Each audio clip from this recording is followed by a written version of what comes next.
Hello, नमस्कार प्यारे बच्चों। मैं Vijay Bansal, math lecturer, Jakhal block, district Fatehabad से, हरियाणा एजुकेशन डिपार्टमेंट। आज हम अपनी मैथ की क्लास के अंदर कुछ सीखेंगे। हाँ जी प्यारे बच्चों, आज हम जो आगे शुरू करेंगे, हमारे पास एक्सरसाइज 10.4, ठीक है। इसके आगे पढ़ेंगे हमारे पास वेक्टर अलजेब्रा के अंदर हमारी जो क्लास +2 का हम कर रहे हैं, ठीक है, वेक्टर अलजेब्रा। इसके 10.4 के बेसिक वेक्टर क्रॉस या वेक्टर या प्रोडक्ट कहें या क्रॉस प्रोडक्ट के बेसिक के बारे में हमने अपने पिछले लेक्चर में सीखा था। आज हम यहाँ से अपने पहले क्वेश्चन को स्टार्ट करेंगे हमारे पास, ठीक है, हमारी क्लास 12th के लिए। पहले क्वेश्चन में देखिए आपको क्या कह रहा है, फाइंड ए क्रॉस बी वेक्टर का मैग्नीट्यूड पता करने के लिए क्या है। ए वेक्टर आपको दे रहा है ये i-7j + 7k, ठीक है, एंड वेक्टर बी दे रहा है हमें, ठीक है, 3i -2j + 2k, ठीक है। आपको सबसे पहले ए क्रॉस बी वेक्टर निकालना है। उसके लिए हमारे पास डिटरमिनेंट मेथड है हमारा वेक्टर निकालने के लिए, कोफिशिएंट -1 7 7 एंड 3 -2 2, ठीक है। आई के लिए इस रो की कॉलम को छोड़ा -14, ठीक है, -14 एंड +14। आपके पास ये चीज वैल्यू आ गई हमारे पास, ठीक है। उसके बाद आगे देखेंगे हमारे पास नेक्स्ट जे के लिए, -j के लिए इस रो इस कॉलम को छोड़ेंगे 2 -21 प्लस k के लिए देखेंगे हम इस रो इस कॉलम को छोड़ेंगे -2 + 21, ठीक है। तो क्या बने आपके पास 0i + 19j + 19k, ठीक है। आपकी ये वैल्यू बनी। अब हमें क्या करना है, इसका मैग्नीट्यूड फाइंड आउट करने के लिए कहा गया, मींस ए क्रॉस बी क्रॉस का मैग्नीट्यूड, ठीक है। तो मैग्नीट्यूड के लिए आपके पास 0⁻² + 19⁻² + 19⁻², ये तो 0 हो गया आपके पास, ठीक है। आप 19⁻² 361 + 361 ये लिखना चाहें ये लिख सकते हैं। डायरेक्ट आप 19√2 भी लिख सकते थे, क्योंकि सेम नंबर्स की स्क्वायर करके हमारे पास अंडर किया गया ना, ठीक है। तो उस चीज़ के कारण हमने 19 की स्क्वायर कर दिया। अब इन दोनों नंबर्स को जोड़ लेंगे 2 2 7, तो इसके जो फैक्टर बनेंगे वो क्या बनेंगे 2 19 × 19, इट मीन्स 19√2 यूनिट्स, ठीक है। ये हमारे पास हमारे क्वेश्चन का आंसर बन जाएगा। क्लियर। इसके बाद देखते हैं हमारे पास नेक्स्ट क्वेश्चन, क्वेश्चन नंबर 2 में क्या कह रहा है आपको हमें unit vector perpendicular to each vector a + b and a - b पता करने के लिए कहा गया है। आपको याद होगा पिछले लेक्चर के अंदर हमने जैसे एग्जांपल नंबर 23 के अंदर कहा था, बिल्कुल वैसे ही सेम पता करने के लिए कहा इन्होंने। वेक्टर ए दे दिया आपको इन्होंने इसके अंदर 3i + 2j + 2k, ठीक है, एंड वेक्टर बी दिया है हमें i + 2j - 2k, ठीक है। आपको क्या करना है, a + b वेक्टर पता करना है। इसको मान लीजिए आप वेक्टर सी का नाम दे देते हैं, ठीक है। मतलब दोनों को जोड़ना है 3 + 1 4i 2 + 2 4j 2 - 2 0k, ठीक है। और उसके बाद हमें क्या करना है, मान लीजिए हम उसको वेक्टर डी का नाम दे देते हैं, vector A minus vector B, दोनों का difference 3 - 1 2i 2 - 2 0j and 2 + 2 - 2 + 4k, ठीक है। ये आ गया आपके पास। अब आपको इन सी और डी का, ठीक है, यूनिट वेक्टर पता करना है। तो यूनिट वेक्टर में जब दो वेक्टर का पता करना होता है तो हम क्या करते हैं, उन दोनों वेक्टर्स की क्रॉस प्रोडक्ट करते हैं, ठीक है, क्योंकि क्रॉस प्रोडक्ट से ही आपके पास उसका यूनिट वेक्टर आएगा। और वो कैसे आएगा, आप उन दोनों वेक्टर्स की क्रॉस प्रोडक्ट को उनकी क्रॉस प्रोडक्ट के मैग्नीट्यूड से क्या करेंगे, डिवाइड करेंगे, ठीक है। अब हमारे पास हमें इनकी क्रॉस प्रोडक्ट करनी है। क्रॉस प्रोडक्ट के लिए हमारा formula determinant i j and k, ठीक है। हमारे यूनिट वेक्टर्स आ गए, X axis Y axis and Z axis के लोग, इनके coefficient 4 4 0 and a - d vector के वेक्टर डी के कंपोनेंट्स आपके, इनके कोफिशिएंट i j k 2 0 4 अब आई के लिए देखेंगे हमारे पास आई के लिए क्या होगा, ठीक है, इस रो इस कॉलम को छोड़ा तो 16 माइनस 0 मतलब 16 बन जाएगा हमारे लिए, ठीक है। माइनस जे के लिए इस रो इस कॉलम को छोड़ा हमने, 16 माइनस 0 तो माइनस 16 ही बन गया आपके पास, ठीक है। और के लिए हमारे पास इस रो इस कॉलम को हमने छोड़ा तो 0, ठीक है, हमारे पास -8 मतलब ये -8 बन जाएगा हमारे लिए, ठीक है। अब हमें क्या करना है, सी क्रॉस डी का मैग्नीट्यूड फाइंड आउट करना है। मैग्नीट्यूड के लिए आपके पास क्या हो जाएगा, 16 की पावर 2 प्लस -16 की पावर 2 प्लस -8 की पावर 2, ठीक है, ये चीज़ हमारे पास बचेगी। अब इसी में से हमें करना क्या होगा, इनके फैक्टर्स बनाने की वैल्यूज निकालनी पड़ेगी हमें। हम इन्हीं के अंदर आगे जब चलते हैं हमारे पास सी क्रॉस डी के लिए 16 का हमारे पास क्या बन जाएगा, 256 प्लस 256 प्लस 64। इन वैल्यूज को अगर हम निकालते हैं हमारे पास देखिए तो आपके पास इन वैल्यूज को अगर हम जोड़ें तो 6 4 10 10 और 6 16, ठीक है हमारे पास। और आगे हमारे पास कैरी 1 हो गया, 5 5 10 10 16 16 और 1 17, कैरी 1 2 2 4 और 1 5 5 76 हो गया हमारे पास, ठीक है। 576 का जो अंडर रूट है वो आपके पास कितना होता है, 24 होता है हमारे पास, ठीक है। अब इस चीज़ के अंदर हमारे पास क्या हमारा क्या बन जाएगा, 24 आ गया। अब हमें यूनिट वेक्टर निकालना है, ठीक है, मीन्स एन कैप। तो इसके लिए क्या होगा, सी क्रॉस डी को आपने सी क्रॉस डी के मैग्नीट्यूड से डिवाइड कर देना, ठीक है। तो इस चीज़ को करने के लिए हमारे पास क्या आ जाएगा, हमारा answer 69 minus 16J minus 8K upon 24। Divide करने पर आपके पास क्या आ गया, 2/3I minus 2/3J minus 1/3K, ठीक है। अच्छा, इसके अंदर एक चीज़ का खास ख्याल रखेंगे, जैसे मैंने हमको एग्जाम्पल्स के अंदर भी बताया था, आप A प्लस बी, ठीक है, या A माइनस बी, हमने क्या किया, C क्रॉस D किया, इसको हम D क्रॉस C क्यों नहीं किया हमने, इसी चीज़ को हमने D क्रॉस C क्यों नहीं किया, ठीक है। आपके पास ये D क्रॉस C भी तो पॉसिबल था, ठीक है, तो आपके पास ये दूसरा वेक्टर भी तो बन सकता है। ऐसा कोई इसमें अगर हमने A प्लस बी पहले लिख दिया गया है स्टेटमेंट के अंदर, तो ये तो नहीं कहा गया कि आपने A प्लस बी को A माइनस बी से ही क्रॉस करें। आपको ये कहा गया A प्लस बी और A माइनस बी का यूनिट परपेंडिकुलर वेक्टर पता करें दोनों के लिए जो, और दोनों के लिए वो कैसे होगा, दोनों की क्रॉस प्रोडक्ट से पता चलेगा। और क्रॉस प्रोडक्ट के लिए हमने क्या किया, पहले इसको रख लिया फिर इसको, नहीं, कोई कंपलसरी नहीं है, आपके पास वो दूसरा भी बन सकता है, ठीक है। दूसरा यूनिट वेक्टर क्या बन सकता है आपका, आप D क्रॉस C करें, ठीक है, और फिर इसको D क्रॉस C के मैग्नीट्यूड से डिवाइड करें, और उसमें क्या होगा, सिर्फ आपकी इस वैल्यूज के साइन चेंज होंगे, ठीक है। -2/3I plus 2/3J plus 1/3K, ठीक है, ये चीज़ बन जाएगी। मीन्स आप ओवरऑल आंसर अगर कहना चाहें, ठीक है, सो हमारे पास यूनिट वेक्टर अगर आप लिखना चाहें n यूनिट वेक्टर, इसलिए ठीक है आप इन दोनों का प्लस माइनस करके लिख सकते हैं, 2/3I plus minus 2/3J and plus minus 1/3K, ठीक है। इस चीज़ का नहीं सॉरी, क्योंकि ये तो प्लस प्लस हो जाएगा, पहले प्लस है तो ऊपर माइनस है, ठीक है। इसमें दोनों में हमें माइनस को नीचे ना लिखकर ऊपर लिखना होगा, ठीक है, इकट्ठा करने के लिए। बाकी अगर आपकी कोई ज़रूरत नहीं है इकट्ठा लिखने की, आपने अलग अलग भी लिख लिया, ठीक है, एक यहाँ निकल दिया और एक ये निकाल लिया, ठीक है, ये भी आपके क्वेश्चंस के लिए बिल्कुल सही रहेगा। क्लियर। उसके बाद देखते हैं हमारा नेक्स्ट क्वेश्चन, क्वेश्चन नंबर 3। इसके अंदर हमें क्या कह रहा है करने के लिए, क्वेश्चन नंबर 3 में देखिए हमें कह रहा है, if A unit vector A makes an angle π/3 with I and π/4 with J and acute angle with theta with K, then find theta and hence the components of the vector A, ठीक है। आपके पास A vector के components पता करने के लिए कहा गया आपको, ठीक है।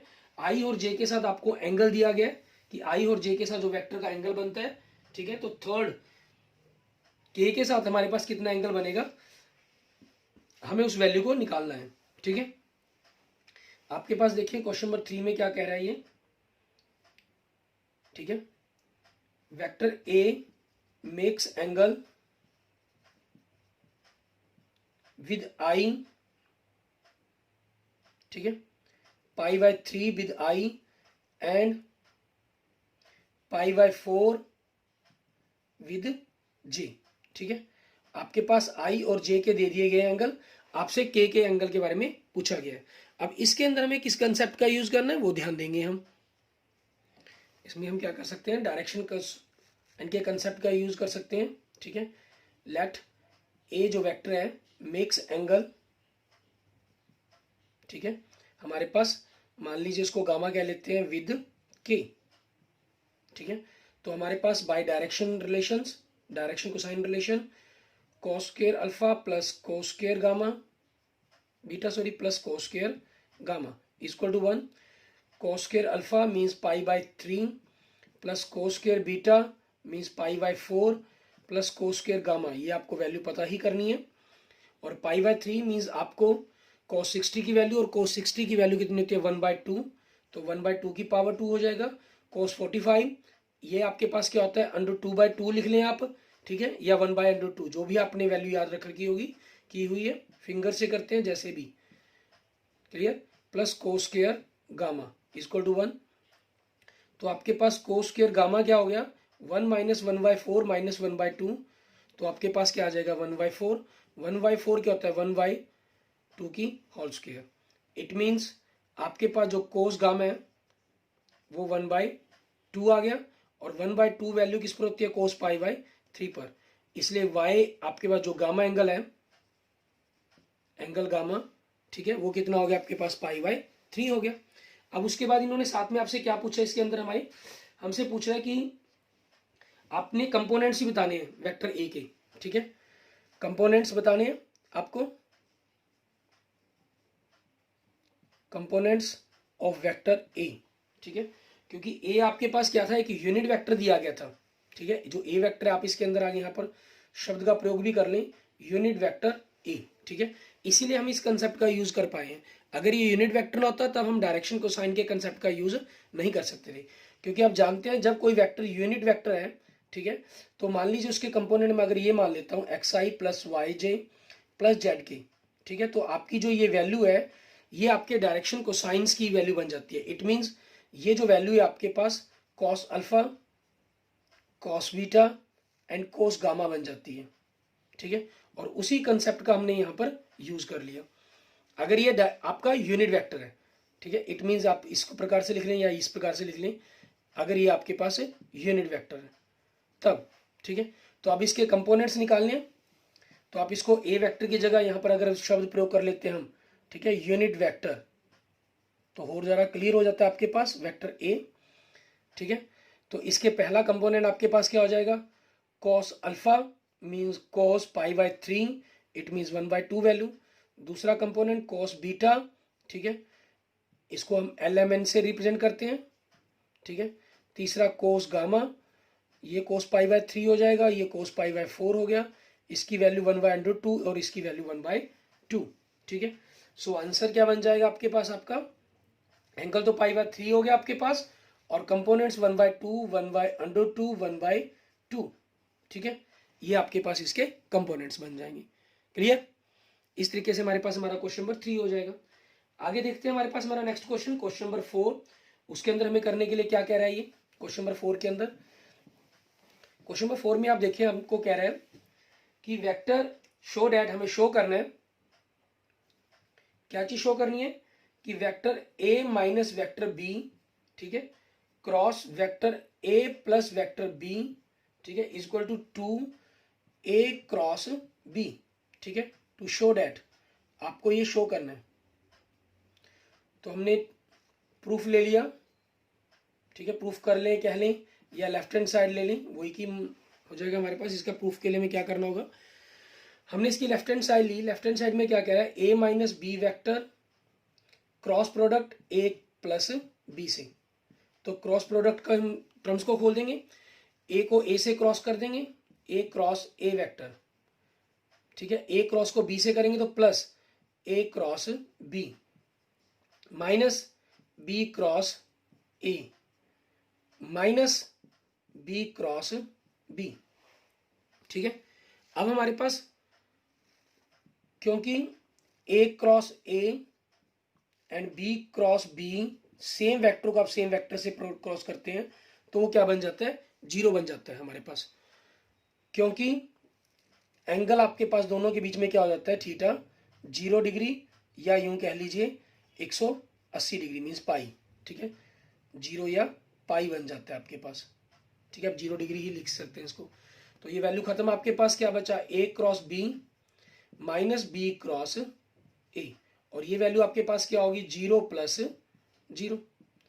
तो ए क्रॉस बी को आपने, इस बी क्रॉस ए को आपने ए क्रॉस बी कह सकते हैं, क्योंकि आपके पास ये रूल है।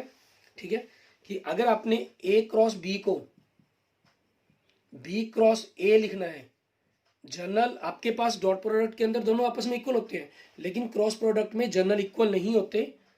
ठीक है, ये कब इक्वल होते हैं आपके पास, किस पोजीशन पर आपके पास जाके इक्वल बन जाते हैं ये, जब आपके पास ये डेट मीन माइनस वैल्यूज के अंदर माइनस हो जाएगा।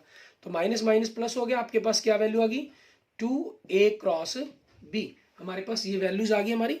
ठीक है, उसके बाद हम देखेंगे हमारा नेक्स्ट क्वेश्चन, क्वेश्चन नंबर 5। इसमें हमें क्या कह रहा है ये,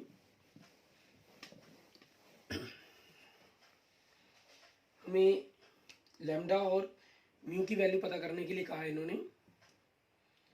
इसमें कह रहा है कि if 2i plus 6j plus 27 की इनकी cross product i plus lambda j plus mu के इक्वल टू 0 वेक्टर। तो इनकी क्रॉस प्रोडक्ट के लिए आप जानते ही हैं क्या फॉर्मूला लगेगा, i j k, इनके coefficient 2 6 27 1 lambda mu equal to 0। ठीक है, यहाँ से आपके पास लैम्डा और म्यू के हम रिलेशंस बनाएंगे और फिर इसकी वैल्यू को पता करेंगे। आई के लिए हमारे पास इस रो कॉलम को छोड़ा हमने, 6 म्यू माइनस 27 लैम्डा, माइनस जे के लिए हमारे पास, ठीक है, 2 म्यू माइनस 27 प्लस के लिए हमारे पास इस रो कॉलम को छोड़ेंगे हम, तो 2 लैम्डा, ठीक है, माइनस 6 इक्वल टू 0 हमारे पास। तो 0 के इक्वल होने के कारण हमारे पास क्या हो गया, ये सारी वैल्यू आपकी, ठीक है, 0 के इक्वल बनेगी। मीन्स इसलिए 6 mu minus 27 lambda equal to 0। ठीक है, it means 6 mu equal to 27 lambda, it means 2 mu आपके पास 9 लैम्डा के इक्वल होगा। ठीक है, ठीक है, और दूसरे से हमारे पास यहाँ से क्या बनता है, 2 mu minus 27 equal to 0, so 2 mu equal to 27, so mu की वैल्यू क्या होगी 27/2। ठीक है, ये आपके वेरीफाई करने के काम आ सकती है concept. And next 2 lambda minus 6 equal to 0, so 2 lambda equal to 6, so lambda equal to 6/2 equal to 3। ठीक है, यहाँ से, और आप इसको मान लीजिए, इसको मैं अगर 1 इक्वेशन देता हूँ, put lambda and mu in equation 1, 2 into 27/2 and 9 into 3, 2 से 2 कैंसिल हो गया, सो 27 इक्वल टू 27, वेरीफाइड। ठीक है, आपके पास वेरीफाइड हो गया। सो लैम्डा एंड म्यू आपके पास क्या बन गए, 3 एंड 27/2। ठीक है, ये आपके पास आपके क्वेश्चन का आंसर बन जाएगा क्वेश्चन नंबर 5 का। क्लियर। इसके बाद देखते हैं हमारे पास हमारा नेक्स्ट क्वेश्चन, क्वेश्चन नंबर 6। उसके अंदर हमें क्या कह रहा है करने के लिए ये, ठीक है, क्वेश्चन नंबर 6 में हमें क्या कह रहा है, हमें कह रहा है given that a dot b equal to 0। ठीक है, आपको दिया गया vector a dot vector b equal to 0 and vector a cross vector b equal to 0। What can you conclude about the vectors a and b ठीक है, आप यहाँ से क्या पता चलता है कि वेक्टर ए और बी के बारे में आप क्या कहेंगे। अगर डॉट प्रोडक्ट 0 है, इट मीन्स आपके पास क्या हुआ, वेक्टर ए वेक्टर बी, ठीक है, कॉस थीटा इक्वल टू 0। ठीक है, इट मीन्स वेक्टर ए का मैग्नीट्यूड 0 या वेक्टर बी का मैग्नीट्यूड 0, ठीक है, या cos theta equal to 0। Theta equal to 0 तो आपके पास इसका मतलब क्या हुआ, ये थीटा की वैल्यू क्या बन जाएगी आपके पास, π/2। ठीक है, और यहाँ से आपके पास क्या हुआ, वेक्टर ए वेक्टर बी का magnitude 0 into sine theta equal to 0। ठीक है, n यूनिट डायरेक्शन वेक्टर। इसका मतलब क्या हुआ कि वेक्टर ए का मैग्नीट्यूड 0 और वेक्टर बी का मैग्नीट्यूड 0 और साइन थीटा आपके पास 0, क्योंकि ये चीज़ तो आपके पास डायरेक्शन वेक्टर n तो कभी 0 हो नहीं सकता ना, इसलिए आपके पास क्या आ जाएगा यहाँ से, हम अगर देखें मीन्स वेक्टर ए आपका इक्वल टू 0 या वेक्टर बी इक्वल टू 0 या आपके पास यहाँ से थीटा क्या बन गया 0 डिग्री। ये कह रहा है थीटा π/2 डिग्री और ये कह रहा है थीटा 0 डिग्री, ये तो पॉसिबल ही नहीं है। ठीक है, सो ठीक है, वी कंक्लूड दैट ठीक है, वेक्टर ए आपके पास है जो, ठीक है, इसका मैग्नीट्यूड 0 होगा, या वेक्टर बी है आपके पास जो इसका मैग्नीट्यूड 0 होगा। ठीक है, मीन्स दोनों में से एक, आइदर और कर लेंगे हम, आइदर वेक्टर ए का मैग्नीट्यूड 0 और वेक्टर बी का मैग्नीट्यूड 0। ठीक है, दोनों में से एक चीज का आपके पास मैग्नीट्यूड 0 बनेगा। क्लियर। उसके बाद आपके पास नेक्स्ट क्वेश्चन देखेंगे हमारे पास। ठीक है, उसके अंदर हमें क्या करना होगा। ठीक है, क्वेश्चन नंबर 7 में आपके पास ये तीनों वेक्टर्स दिए गए हैं। ठीक है, ए बी सी, और हमें शो करने के लिए कहा है, जो चीज शो करनी है उसके अंदर देखिए बी प्लस सी चाहिए आपको, ए क्रॉस बी चाहिए, ए क्रॉस सी चाहिए। तो हम सबसे पहले क्या करते हैं, इसकी लेफ्ट हैंड साइड ले लेते हैं। इसमें कह रहा है ए क्रॉस, ठीक है, vector B plus vector C, means A vector आपके पास क्या है a1i, ठीक है, प्लस a2j प्लस a3k हमारे पास। ठीक है, इस वेक्टर की क्रॉस प्रोडक्ट करनी है हमें, किससे, इन दोनों वेक्टर के जोड़ वाले वेक्टर से। जोड़ क्या बनेगा, v1 प्लस c1 i, ठीक है, b2 plus c2 j plus b3 plus c3 k। ठीक है, ये हमारे पास हो गया। अब हमें ये तीनों ही दोनों वेक्टर की क्रॉस प्रोडक्ट करने के लिए हमें क्या करना है, डिटरमिनेंट मेथड अप्लाई कर देंगे हम इसका। ठीक है, i j एंड k। ठीक है, आपके पास a1 a2 a3 और ये क्या हो जाएगा b1 प्लस c1 और ये b2 प्लस c2 और थर्ड कंपोनेंट क्या हो जाएगा इसका b3 प्लस c3। हमें क्या करना है, इसके अंदर इसकी वैल्यू निकालेंगे। वैल्यू निकालने के लिए आपके पास देखें i, हमने इस रो इस कॉलम को छोड़ देना, इनकी मल्टीप्लाई हो जाएगी a2 b3, ठीक है, प्लस a2 c3 माइनस, ठीक है, इसकी मल्टीप्लाई कर लिया आपस में, अब इनकी मल्टीप्लाई माइनस के कारण साइन चेंज हो जाएगा, a3 b2 minus a3 c2। ठीक है, प्लस इसके बाद हमें माइनस जे लिखना होता है, माइनस जे। ठीक है, माइनस जे के अंदर हमारे पास क्या हो जाएगा, इनके कंपोनेंट्स, ये रो ये कॉलम छोड़ दिया, a1 b3 plus a1 c3 minus, ठीक है, इसको मल्टीप्लाई करेंगे a3 b1 minus a3 c1। तो माइनस के कारण आपके पास दोनों साइन चेंज हो गए, माइनस के हो गए। ठीक है, प्लस आपके पास के कंपोनेंट, इस रो इस कॉलम को छोड़ देंगे, a1 से मल्टीप्लाई किया a1 b2 plus a1 c2 minus a2 से करेंगे तो a2 b1 minus a2 c1। ठीक है, ये हमारे पास आ जाएगा, आपकी लेफ्ट हैंड साइड आ गई। अब इसी तरीके से हमें राइट हैंड साइड पता करनी है। राइट हैंड साइड में हमें क्या चाहिए, a क्रॉस b, ठीक है, कहा गया है, प्लस a क्रॉस c कहा गया है हमें। ठीक है, तो आपको करना क्या होगा, a क्रॉस b की वैल्यू निकालेंगे, फिर a क्रॉस c की वैल्यू निकालेंगे। a क्रॉस b हमारे पास क्या हो जाएगा, i j k, ठीक है, हमारे पास, और a1 a2 a3 b1 b2 b3 and plus i j k a1 a2 a3 C1 C2 and C3। अब इनकी मल्टीप्लाई करनी है हमें। पहले आई वाले देखें, इसको हम डिटरमिनेंट वैल्यू निकालते हैं इसकी। आपने ये रो कॉलम छोड़ा तो A2 B3, ठीक है, minus A3 B2 minus J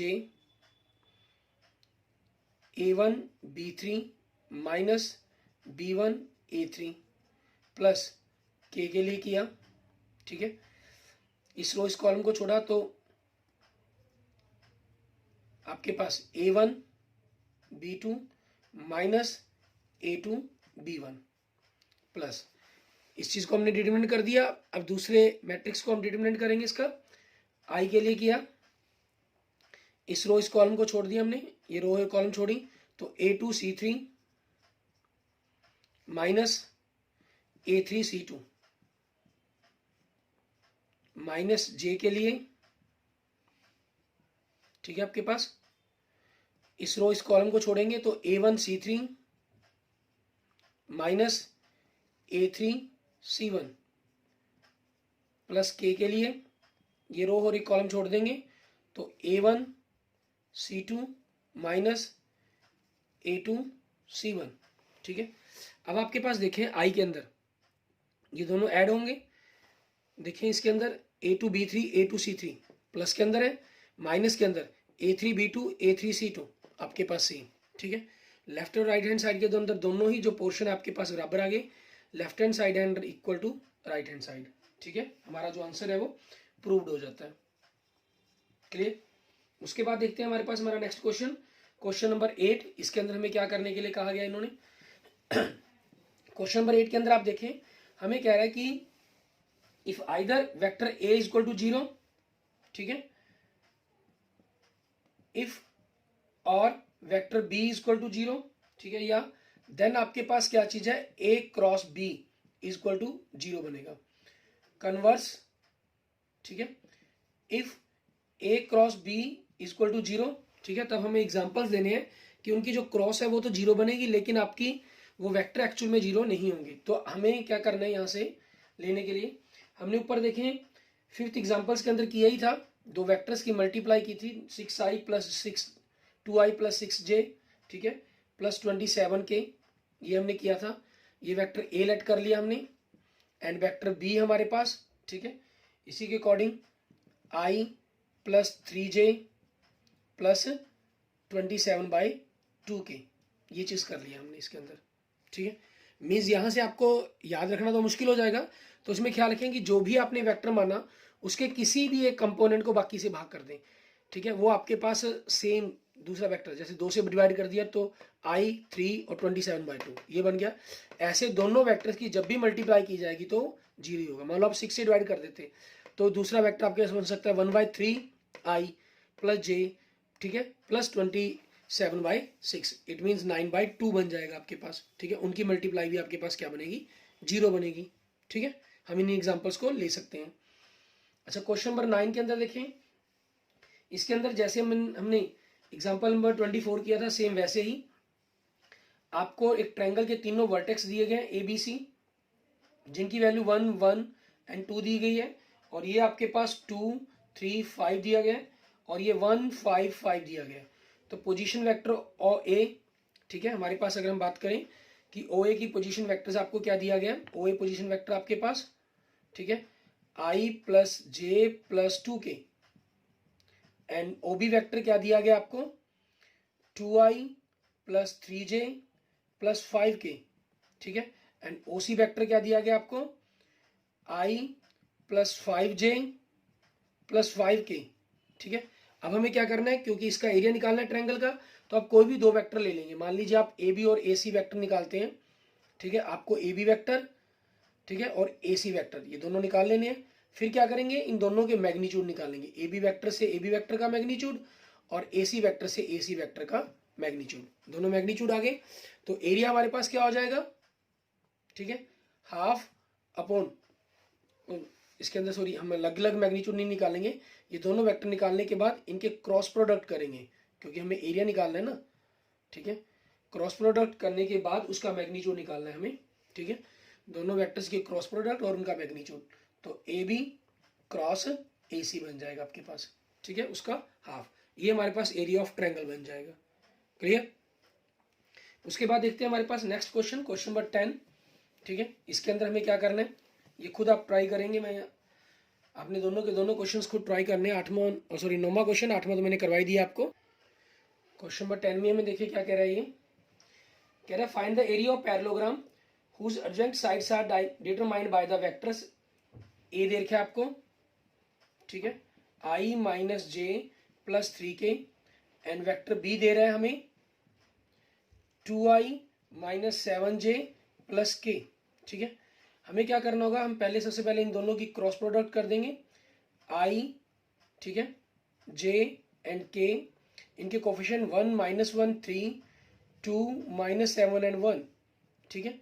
तो आपके पास i के लिए क्या हो जाएगा, हमारे पास इनका कंपोनेंट्स -1 प्लस 21, ठीक है, माइनस जे के लिए क्या हो जाएगा 1 माइनस 6, एंड के लिए -7 -2, तो +2 बन जाएगी हमारे लिए, क्या हो गया 20i, ठीक है, प्लस 5j एंड -5k, ठीक है, ये बन गया हमारे पास। तो इसके बाद इसकी हमें क्रॉस प्रोडक्ट की मैग्नीट्यूड निकालना है। इट मीन्स 20 की पावर 2 प्लस 5 की पावर 2 एंड -5 की पावर 2। इट मीन्स आपके पास क्या हो जाएगा हमारा 20 का स्क्वायर 400, 25 प्लस 25, इट मीन्स हमारे पास 450 हो गया, ठीक है। और हमें इसके अगर फैक्टर बनाने हैं, फैक्टर बनाकर हम देखेंगे कि हमारे पास क्या वैल्यू बनती है इसकी, ठीक है।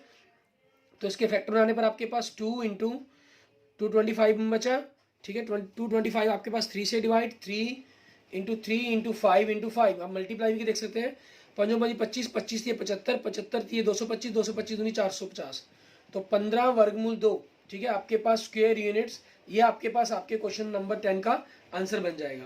क्लियर? उसके बाद देखेंगे हमारे पास हमारा नेक्स्ट क्वेश्चन, क्वेश्चन नंबर 11। उसके अंदर हमें क्या करने के लिए कह रहा है, ये क्वेश्चन नंबर 11 और 12 आपको दोनों ही क्वेश्चन ऑप्शन वाले क्वेश्चन दिए गए हैं, ठीक है। इसके अंदर हमें क्वेश्चंस के ऑप्शन चूज करने हैं कि किस प्रकार से आपके पास कौन सा ऑप्शन सही बनेगा।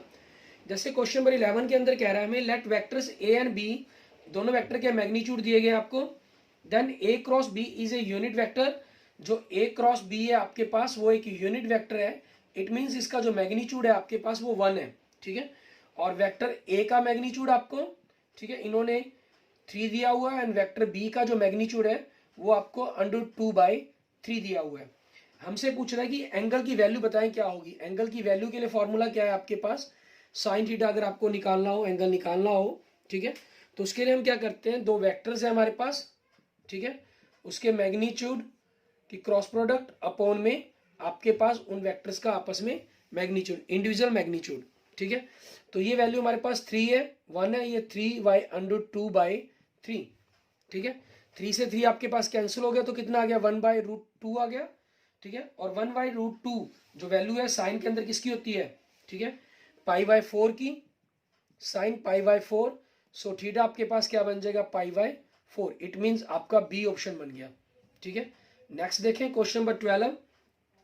इसके अंदर क्या कह रहा है, area of rectangle having vertex A B C D with position vectors. आपको एक रेक्टेंगल के चारों वर्टेक्स दिए गए हैं, ठीक है, A B and C and D. आपको इसका क्या पता करना है, एरिया पता करना है। उसके लिए आपको दो वेक्टर्स कोई भी पता करेंगे, आप ए बी वेक्टर निकालेंगे, एंड जैसे हम इसके अंदर इस कोई भी एक वेक्टर निकाल लेते हैं, मान लीजिए ए पॉइंट के अकॉर्डिंग ही निकाल लें, मान लो ए बी वेक्टर ही निकाल लिया हमने, ए बी वेक्टर और दूसरा ए डी वेक्टर निकाल लिया, ठीक है, पैरेललोग्राम की ही तरह बन जाएंगे हमारे पास ये, ठीक है, क्योंकि रेक्टेंगल है, आप इन वेक्टर से इनके मैग्नीट्यूड निकाल कर उनकी डायरेक्ट मल्टीप्लाई भी कर सकते हैं, ठीक है, क्योंकि एक रेक्टेंगल्स होगी हमारे पास। और दूसरा हमारे पास पैरेललोग्राम की ही तरह इन वेक्टर्स की क्रॉस प्रोडक्ट करके, ठीक है, उनका मैग्नीट्यूड निकाल सकते हैं, ठीक है, या आप इनका इंडिविजुअली, एक तरीका ही होगा, दूसरा क्योंकि रेक्टेंगल है लेंथ और ब्रेथ ही बन जाएंगे, आप इनका इंडिविजुअली मैग्नीट्यूड निकालने उनकी मल्टीप्लाई कर देंगे, सिंपल, ये क्रॉस प्रोडक्ट नहीं है, सिंपल मल्टीप्लाई है आपकी, ठीक है। तो ये आपके पास एरिया आ जाएगा इस रेक्टेंगल का, ठीक है। और सॉल्व करने पर आपके पास इसका C option means 2 square units आपके पास आपका आंसर बनेगा इसका। Clear? Okay, thank you friends, thank you students. अगर आपको मेरी वीडियो अच्छी लगी है तो इसको लाइक करें, अपने दोस्तों मित्रों के साथ इसको जरूर शेयर करें, ठीक है। और किसी भी प्रकार की प्रॉब्लम के लिए आप मुझे कमेंट कर सकते हैं, ठीक है। और अगर आपने मेरा यूट्यूब चैनल विजय जाखल बंसल मैथ अभी तक सब्सक्राइब नहीं किया है तो उसको जरूर सब्सक्राइब करें। Okay, thank you students, thank you friends.